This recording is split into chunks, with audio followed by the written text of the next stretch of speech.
안녕하세요. 영상 제작하는 JJ입니다. 이 영상을 만들 시점에 23명의 구독자님께 먼저 감사 말씀드리겠습니다. 제가 영상을 만드는데 큰 힘이 돼주신 분들입니다. 앞으로도 좋은 영상으로 보답드리겠습니다. 영상 시작하겠습니다. 1998년 대한민국 전체가 무너지던 IMF 시절. 하지만 이곳 서울대학교 법과대학만큼은 성공이 보장된 단 하나의 성이었습니다. 그곳에 모두의 선망을 받던 두 명의 천재가 있었습니다. 냉철한 이성의 권도윤, 따뜻한 감성의 박수아. 대한민국 최고의 엘리트였던 두 사람이 1998년 9월 15일 바로 같은 날 마치 연기처럼 사라졌습니다. 어떠한 흔적도 단서도 메모 한 장도 없었습니다. 경찰의 대대적인 수사도 아무것도 밝혀내지 못했죠. 사건은 그렇게 모두의 기억 속에서 잊혀가는 듯 했습니다. 사건 발생 10년 후 제게 도착한 한 통의 익명 메일. 그 내용은 충격적이었습니다. 두 사람은 단순한 스터디 그룹이 아닌 극소수 최상위권 학생들로 이루어진 비밀 모임 아스트라이아의 멤버였다는 것.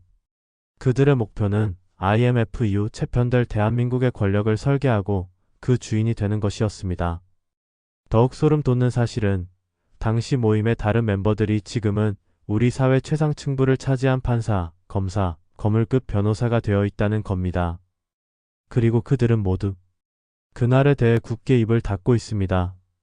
대체 그들은 무엇을 숨기고 있는 걸까요? 두 천재는 이 모든 것을 버리고 스스로 잠적한 걸까요? 아니면 모임의 추악한 비밀을 지키기 위한 희생양이었을까요? 혹은 건드려선 안 될 거대한 진실을 알아버려 보이지 않는 힘에 의해 제거된 것은 아니었을까요? 1998년 관악에서 사라진 두 개의 메아리. 이것은 단순한 실종 사건이 아니라 성공이라는 이름 아래 우리 모두가 외면했던 시대의 자화상일지도 모릅니다. 영상 보시기 전 구독, 좋아요 눌러주세요. 더 좋은 영상 제작에 큰 도움이 됩니다. 부탁드리겠습니다. 1998년 9월 14일 저녁 8시였습니다. 저는 그날의 공기를 활자처럼 선명하게 기억합니다. 국가부도라는 단어가 현실이 되어 캠퍼스 구석구석을 파고들던 시절, 사회에 냉기는 옥깃을 여미게 했지만 서울대학교 중앙도서관 제3열람실만큼은 예외였습니다. 낡은 책에서 풍기는 특유의 종이 냄새와 수백 명의 젊음이 내뿜는 지성의 열기, 그리고 미래에 대한 불안감이 뒤섞여 후텁지근한 공기를 만들어내고 있었지요. 4학년 졸업반이었던 저는 몇 달 뒤 마주해야 할 사법시험과 불투명한 미래라는 거대한 벽 앞에서 헌법 판례집의 깨알 같은 각주의 시선을 묻고 있었습니다. 한 줄 한 줄이 제 삶의 무게처럼 느껴지던 순간이었습니다. 그때였습니다. 기계적으로 책장을 넘기던 손을 멈추고 무심코 고개를 들었을 때 제 앞 대각선 창가 자리에 앉아있던 두 사람이 시야에 들어왔습니다. 법학과 전체를 통틀어 가장 빛나던 존재, 권도윤과 박수아였습니다.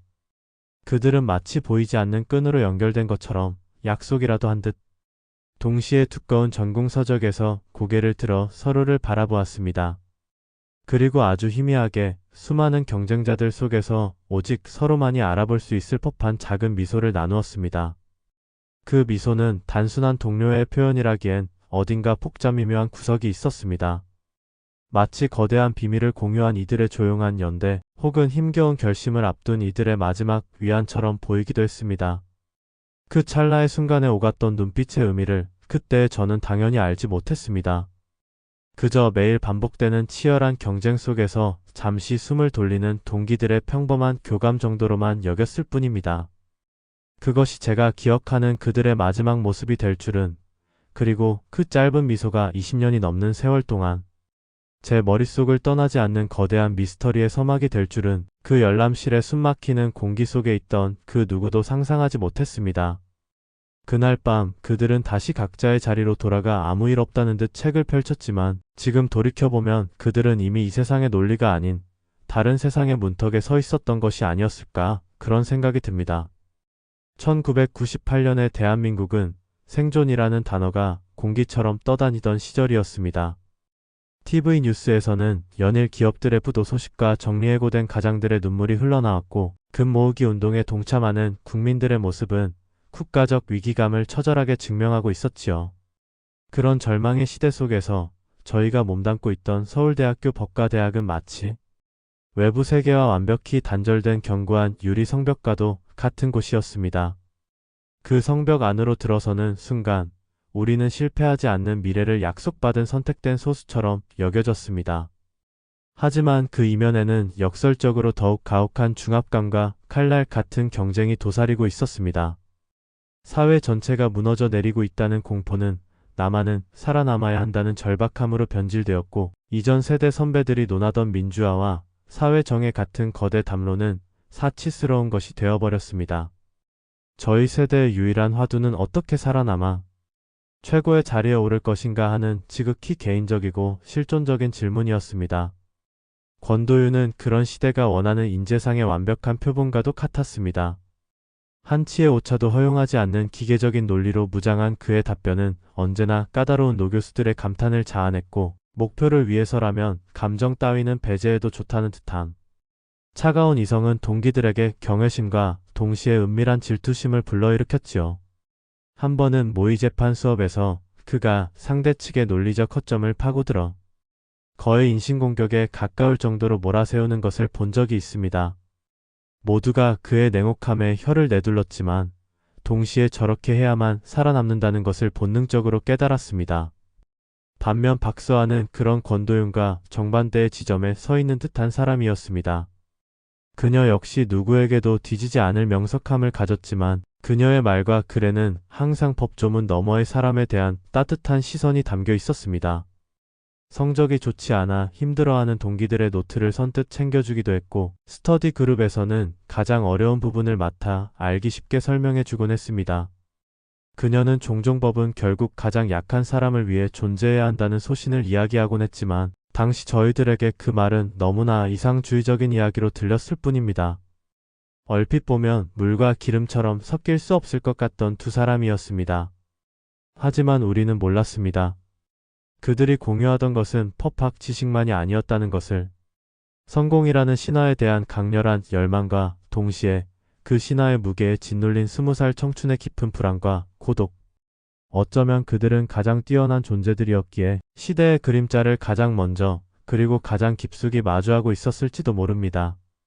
그들이 안개처럼 사라진 후에야 우리는 비로소 그들이 입고 있던 엘리트라는 갑옷이 얼마나 무겁고 위태로워 보였는지를 어렴풋이 깨닫기 시작했습니다. 1998년 9월 15일 저녁 그들이 사라졌습니다. 실종은 영화처럼 요란한 사건으로 시작되지 않았습니다. 그저 아주 사소하고 조용한 푸제로부터 시작되었지요. 다음 날인 16일 오전 채권법 총론 강의 시간. 늘 교수님의 시선이 가장 먼저 닿는 앞자리를 지키던 두 사람의 자리가 나란히 비어 있었습니다. 처음에는 다들 대수롭지 않게 여겼습니다. 지독한 공부에 지쳐 늦잠을 잤거나 몸이 아파 하루쯤 쉬는 것이려니 생각했지요. 하지만 오후 스터디 모임에도 두 사람은 나타나지 않았고 그 다음 날에도 그들의 자리는 여전히 텅 비어 있었습니다. 핸드폰이 대중화되기 이전 삐삐 음성 메시지와 자취방 유선 전화가 유일한 소통 수단이던 시절이었습니다. 자취방과 도서관을 오가는 단조로운 생활 반경 속에서 두 사람이 동시에 아무런 연락도 없이 사라진 것은 분명 이례적인 일이었습니다. 그제야 동기들 사이에서 무언가 잘못되었다는 불길한 불안감이 수면 위로 떠오르기 시작했습니다. 누군가는 두 사람이 함께 여행을 떠난 것이 아니냐는 낭만적인 추측을 했고, 또 다른 누군가는 과도한 스트레스로 잠적한 것이라는 현실적인 추측을 내놓았습니다. 하지만 그들의 부모님들이 울면서 학교를 찾아오고 경찰에 정식으로 실종 신고가 접수되면서 캠퍼스는 걷잡을 수 없는 혼란과 술렁임에 휩싸였습니다. 그들의 마지막 흔적은 너무나도 평범해서 오히려 섬뜩할 정도였습니다. 중앙도서관 사물함에는 주인을 기다리는 밑줄, 친전공 서적과 꼼꼼하게 정리된 필기 노트가 가지런히 놓여 있었습니다. 권도윤의 좁은 자취방에는 다림질을 기다리는 셔츠 한 벌이 옷걸이에 걸려 있었고, 박서아의 방에는 읽다 만 밀란 쿤데라의 소설이 책상 위에 펼쳐진 채 그대로였습니다. 마치 잠시 편의점에 다녀오는 사람처럼 일상의 모든 것이 제자리에 완벽하게 멈춰 서 있었습니다. 그들은 세상에서 증발이라도 한 것처럼 다툼의 흔적도 떠남을 암시하는 메모 한 장도 남기지 않았습니다. 어제까지 함께 웃고 때로는 날 선토론을 벌이던 두 사람의 존재가 하루아침에 0이 되어버린 비현실적인 상황 앞에서 우리는 그저 침묵할 수밖에 없었습니다. 그들의 빈자리는 단순히 두 개의 의자가 비어있다는 물리적 사실을 넘어 우리 모두의 마음속에 영원히 메워지지 않을 차가운 구멍을 남겼습니다. 경찰의 공식 수사가 시작되면서 저희들이 머물던 상아탑은 낯선 현실의 공간으로 변했습니다. 정복을 입은 형사들이 캠퍼스를 오가며 학생들을 한 명씩 불러내 탐문했고 그들의 무뚝뚝한 질문들은 저희가 책 속 판례에서나 보던 세상의 일이었습니다. 원한 관계, 금전 문제, 치정에 얽힌 이성 문제 같은 것들이었지요. 하지만 그런 질문들은 공허한 메아리처럼 흩어질 뿐이었습니다. 권도윤과 박수아는 흠잡을 데 없는 모범생이었고 그들의 주변 관계는 복잡한 구석이라곤 찾아볼 수 없을 만큼 깨끗했습니다.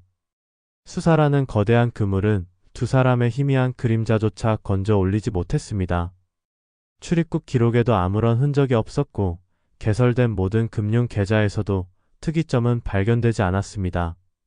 납치라고 하기에는 어떠한 협박 전화나 금품 요구도 없었으며 충동적인 가출이라고 보기에는 두 사람 모두 그럴 만한 동기가 전혀 없었습니다.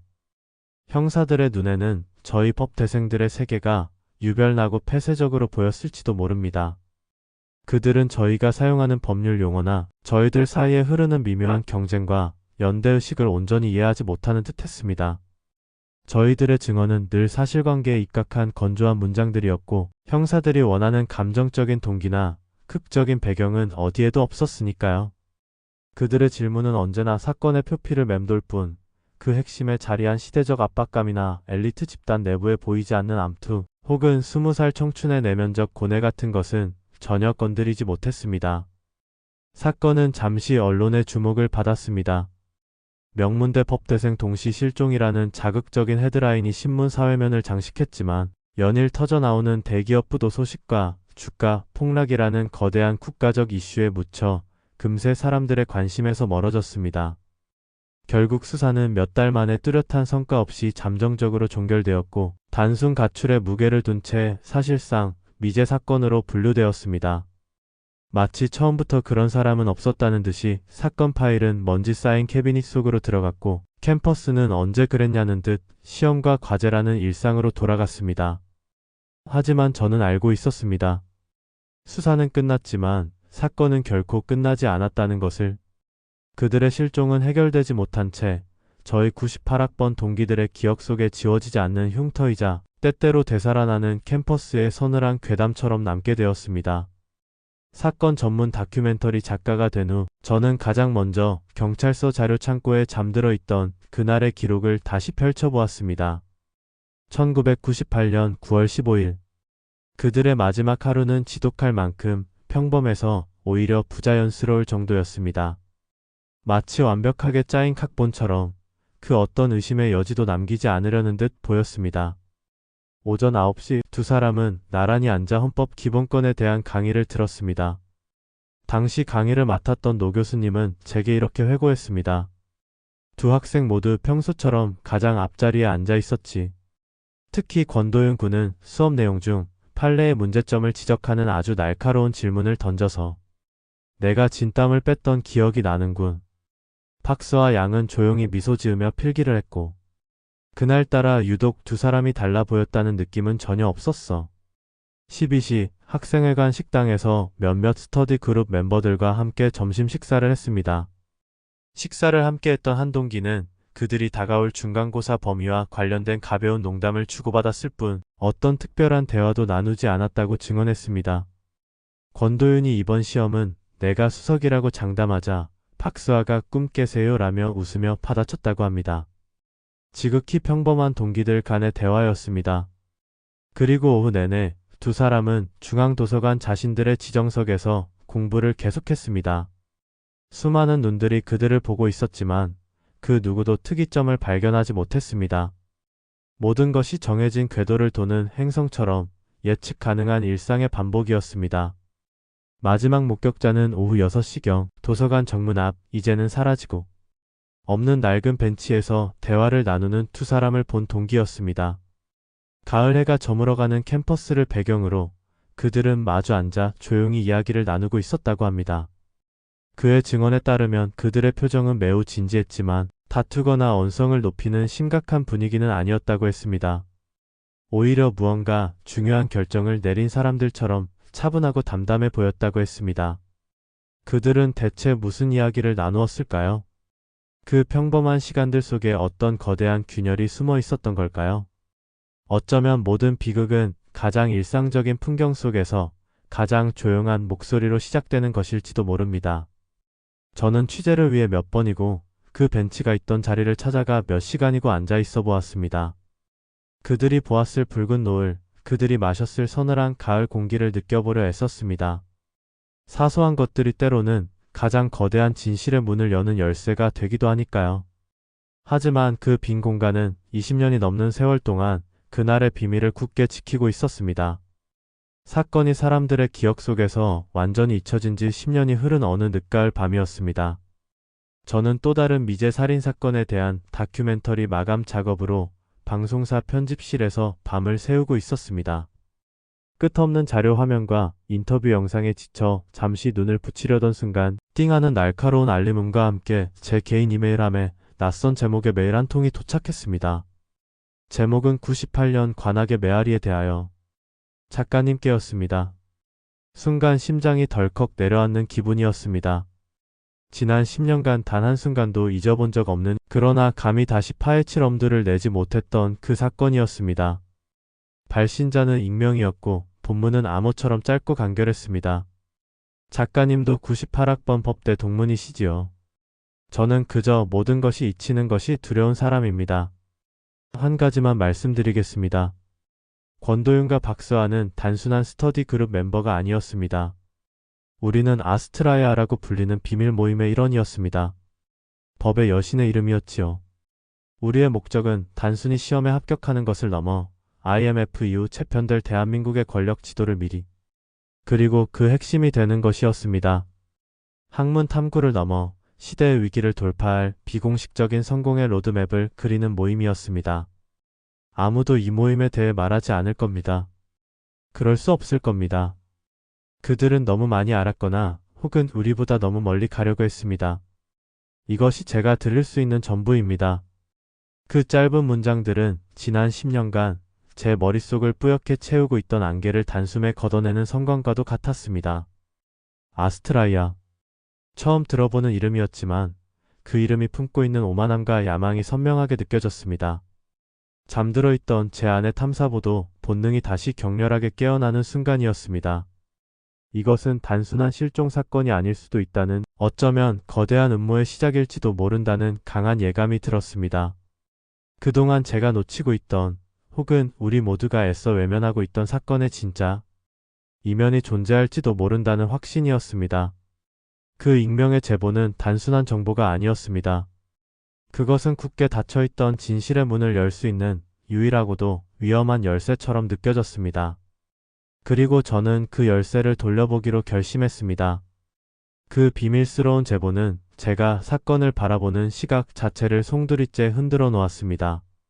모든 것이 새롭게 보이기 시작했고, 이전에는 무심코 지나쳤던 사실들이 거대한 의문 부호가 되어 제 앞에 나타나 저를 괴롭히기 시작했습니다. 저는 수첩을 꺼내 들고 질문들을 체계적으로 정리하기 시작했습니다. 마치 한 편의 기소장을 작성하는 검사처럼 말입니다. 첫 번째 의문, 아스트라이아라는 비밀 모임의 실체는 정확히 무엇이었을까요? 제보자의 말처럼 단순히 야망 있는 학생들의 스터디 그룹이었을까요? 아니면 그들의 배경에 있는 사회 유력 인사들이나 교수들이 연계된 일종의 예비 권력 카르텔이었을까요? 외환위기라는 국가적 혼란 속에서 법의 테두리를 넘어서는 어떤 위험한 계획, 예를 들어 기업들의 구조조정 정보나 M&A 관련 미공개 정보를 이용한 부당한 이익을 도모하고 있었던 것은 아니었을까요? 그리고 가장 중요한 질문, 왜 당시 그토록 철저했던 경찰 수사 과정에서 이 모임의 존재는 단 한 번도 수면 위로 떠오르지 않았을까요? 그 모임에 속해 있던 다른 멤버들은 분명 존재했을 겁니다. 그들은 왜 하나같이 유령처럼 침묵으로 일관했을까요? 두 사람의 실종에 그들이 직접적으로든 간접적으로든 연관되어 있다면 그것을 목숨 걸고 숨겨야만 했던 이유는 무엇이었을까요? 두 번째 의문은 권도윤과 박스와 두 사람의 관계와 모임 내에서의 역할에 대한 것입니다. 그들은 단순한 동료였을까요? 아니면 남들이 모르는 깊은 연인 관계였을까요? 혹은 이념적으로 대립하면서도 서로의 명석함에 이끌리는 애증의 관계였을까요? 제보자의 말처럼 너무 멀리 가려고 했다는 것은 무슨 의미일까요? 모임의 변질을 눈치채고 내부 고발을 준비하고 있었던 걸까요? 아니면 오히려 모임을 장악하고 더 위험한 방향으로 이끌려 했던 걸까요? 그들의 동시 실종은 우연의 일치였을까요? 아니면 처음부터 함께하기로 계획된 필연적인 결과였을까요? 함께 도망친 것이라면 대체 어디로 갔으며 함께 제거된 것이라면 누가, 왜, 어떻게 그런 끔찍한 일을 벌였을까요? 모든 것을 버리고 흔적도 없이 사라져야만 할 만큼 그들이 공유했던 비밀은 대체 무엇이었을까요? 질문은 꼬리에 꼬리를 물고 이어졌지만 답을 해줄 사람은 아무도 없었습니다. 저는 마치 산산조각 거울의 파편들을 하나씩 맞춰나가듯 이 수많은 질문들을 길잡이 삼아 사건의 어두운 원형을 다시 그려보기 시작했습니다. 저는 펜 대신 카메라를 들고 다시 관악을 찾았습니다. 20년의 세월이 흐른 캠퍼스는 세련된 건물들이 많이 들어서 있었지만 펍대 건물과 중앙도서관만은 예전 모습 그대로 낡고 권위적인 모습으로 그 자리를 지키고 있었습니다. 저는 법조인 명부를 뒤지고 동문들의 네트워크를 총동원하여 당시 아스트라이아의 멤버였을 것으로 강하게 추정되는 인물들의 리스트를 만들었습니다. 이제 그들은 판사, 검사, 대형 로펌의 파트너 변호사, 그리고 정계와 재계의 핵심 인물 등 제보자의 말처럼 대한민국을 움직이는 권력의 중심에 서 있었습니다. 인터뷰 요청은 예상대로 번번이 거절당했습니다. 비서들은 한결같이 바쁜 일정과 오래전 일이라 기억할 수 없다는 말만 되풀이했습니다. 마침내 끈질긴 설득 끝에 어렵게 만난 몇몇 동기들은 약속이라도 한 듯 입을 맞춘 것처럼 행동했습니다. 서울 시내가 한눈에 내려다 보이는 최고급 호텔 스카이라운지에서 만난 한 동기는 여유로운 미소를 지으며 말했습니다. 작가 양반 너무 소설을 쓰시는군. 그런 모임은 없었어. 그저 몇몇이 모여 공부하던 평범한 스터디 그룹이었을 뿐이야. 두 사람이 없어진 건 안타깝지만 그건 그들의 개인적인 선택이었겠지. 그의 눈빛은 흔들림이 없었지만 최고급 와인을 든 그의 손끝이 미세하게 떨리는 것을 저는 놓치지 않았습니다. 또 다른 동기는 아예 노골적인 불쾌감을 드러냈습니다. 다들 잊고 잘 살고 있는데 왜 이제 와서 긁어부스럼을 만드는 겁니까? 그 일은 우리 모두에게 상처였어요. 더 이상 과거를 들추어 모두를 곤란하게 만들지 말아주십시오. 그의 말은 충고라기보다는 명백한 경고였습니다. 그들의 침묵은 단순한 망각이나 개인의 사생활 보호가 아니었습니다. 그것은 자신들이 피땀으로 쌓아 올린 성공의 성체를 지키기 위한 견고하고 질긴 담합처럼 느껴졌습니다. 저는 그 침묵이라는 이름의 거대한 카르텔과 정면으로 마주해야 했습니다. 그 벽 뒤에 권도윤과 박서아의 사라진 시간이 묻혀있다는 것을 직감할 수 있었지요. 그들의 성공은 과연 그날의 침묵 위에 세워진 것은 아니었을까요? 그 질문을 차마 입 밖으로 꺼낼 수는 없었습니다. 그리고 사건 이후 모든 취재와 조사를 마친 지금 저는 이 거대한 미스터리에 대한 몇 가지 가설을 세워봅니다. 이것은 진실이 아니라 어쩌면 영원히 증명될 수 없는 저의 마지막 보고서일지도 모릅니다. 첫째, 이상주의자들의 계획된 잠적. 시대의 압박과 권력 지향적인 모임의 변질에 환멸을 느낀 두 천재가 모든 것을 버리고 떠났다는 가설입니다. 그들은 자신들에게 주어진 정해진 미래, 즉 기득권으로 편입되는 삶을 스스로 거부하고 세상의 눈을 피해 어딘가에서 전혀 다른 이름으로 그들이 꿈꾸던 진정한 의미의 삶을 살고 있을지도 모릅니다. 이것은 가장 낭만적이면서도 가장 희망적인 가설이지요. 둘째, 비극적 사고와 은폐된 진실. 아스트라이아라는 비밀 모임의 활동 중 예기치 못한 불법적인 사건이나 사고가 발생했고 모임의 다른 구성원들이 자신들의 빛나는 미래를 지키기 위해 두 사람의 죽음 혹은 실종을 철저히 은폐하고 방조했을 가능성입니다. 어쩌면 두 사람은 그 과정에서 희생되었고 남은 자들은 그들의 희생을 발판 삼아 성공의 길을 걸어간 것일지도 모릅니다. 이것은 가장 현실적이고 비정한 가설입니다. 그리고 마지막으로 가장 어둡고 서늘한 가설입니다. 위험한 진실과 강요된 침묵. 그들이 자신들의 명석함으로 건드려서는 안 될 사회의 거대한 비밀, 즉 외환위기 과정에서 벌어진 권력층의 추악한 비리나 검은 거래의 실체를 알게 되었고, 그로 인해 거대한 힘에 의해 영원한 침묵을 강요당했을, 즉 제거되었을 가능성입니다. 진실은 아마 이 세 가지 가설의 경계 어딘가에 짙은 안개처럼 흩어져 있을 겁니다. 시간은 흘러 20여 년이 지났습니다. 서울대학교 캠퍼스는 여전히 젊음과 열정으로 가득하지만 1998년에 그 스산했던 가을을, 그리고 두 명의 뛰어났던 법학도를 기억하는 사람은 이제 많지 않습니다. 권도윤과 박서아의 이름은 이제 공식적으로는 존재하지 않는 잊혀진 기록이 되었습니다. 하지만 저는 여전히 그날 저녁 도서관 벤치에 앉아 마지막 대화를 나누던 두 사람의 모습을 떠올립니다. 그들의 사라진 시간은 제게, 그리고 우리 사회에 계속해서 묻고 있습니다. 성공과 생존의 갈림길에서 당신은 무엇을 보았고, 무엇을 외면했으며, 무엇을 지켰느냐고. 그들의 실종은 어쩌면 한 시대가 꾸었던 위태로운 꿈의 파편이자 우리 모두가 잃어버린 어떤 가치에 대한 쓸쓸한 초상일지도 모른다는 생각을 저는 앞으로도 평생 지울 수가 없을 것 같습니다.